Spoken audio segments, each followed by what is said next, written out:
Alors Sylvie, notre spécialiste architecture design, a rencontré quelqu'un de formidable. Tout à l'heure, c'était le père Pedro qui fait des choses incroyables à Madagascar.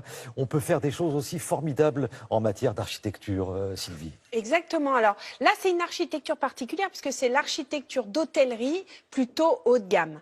Et on se dit, bah ouais, oh, ça sert à quoi? Ben, ça peut servir à faire avancer l'architecture en globalité, notamment autour de l'éco-conception.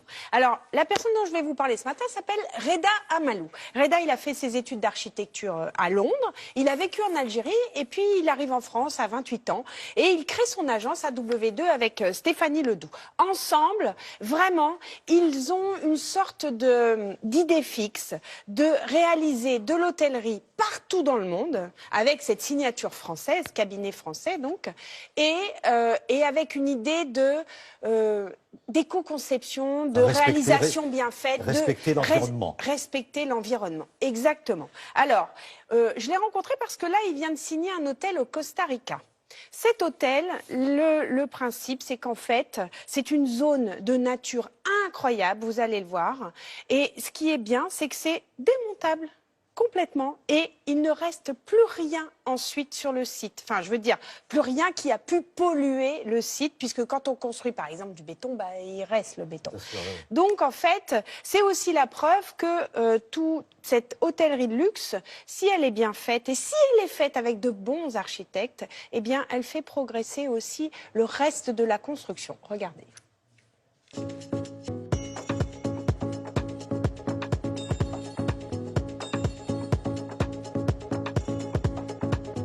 L'agence, elle se définit principalement par sa capacité à travailler sur des sites éloignés, à aller ailleurs, comprendre le contexte et intégrer en fait l'environnement du projet et de créer quelque chose d'unique.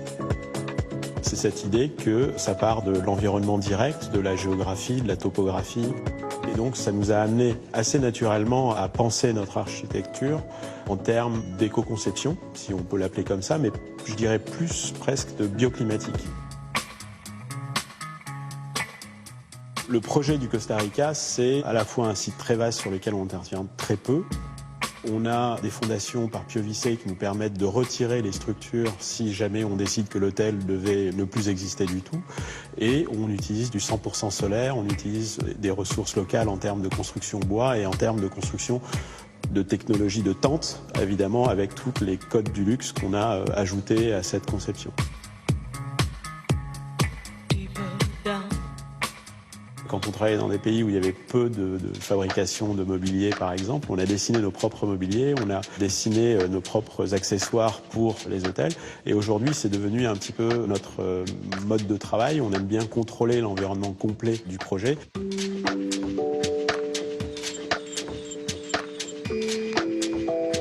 Par exemple, dans l'idée des objets en lac ou des meubles en lac que je dessine, c'est quelque chose que j'ai appris en Asie, et au Vietnam plus précisément, puisque c'est un vrai savoir-faire ancestral. Donc c'est à partir de ça que j'ai commencé à dessiner ces formes, à essayer de trouver à la fois des formes qui sont un peu européennes, mais inspirées un petit peu de l'Asie, tout en utilisant cette matière qui est évidemment très fortement empreinte d'Asie.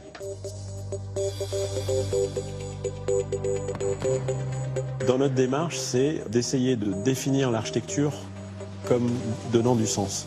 Et pour nous, donner du sens, c'est s'inscrire dans un lieu. On réfute un petit peu l'idée que l'architecture, c'est une signature qui vient se poser un petit peu là où on souhaite la poser, mais on la définit plus comme quelque chose qui vient interroger et ensuite apporter une réponse localement à la question qui est posée.